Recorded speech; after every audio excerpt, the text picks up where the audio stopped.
essa chapa de Nilson Santos. Escolha o seu nome nesse time que se apresentou aqui. Claro que nós temos alguns que não vieram, mas que são pessoas também que merecem o seu voto.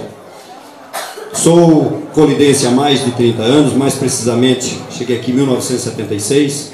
Morei também na comunidade Nova Esperança, o 13, lá perto de Nova Canaã do Norte, para quem conhece.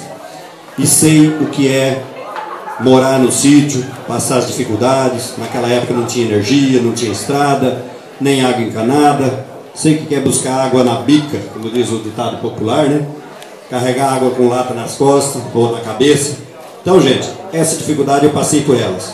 Não tenho vergonha de encarar. Hoje não se fala mais nem cortar arroz manual, né? Mas já cortei muito arroz. O meu ferrinho afiado, acho que está até jogado, enferrujado, guardado lá, porque...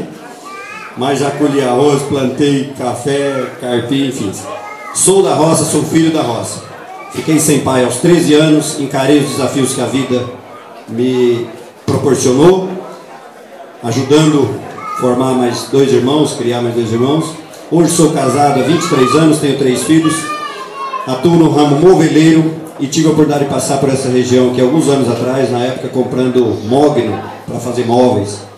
Hoje dificilmente acho uma árvore de mogno mais por aqui, né? E por sinal está proibido o corte desde 1994.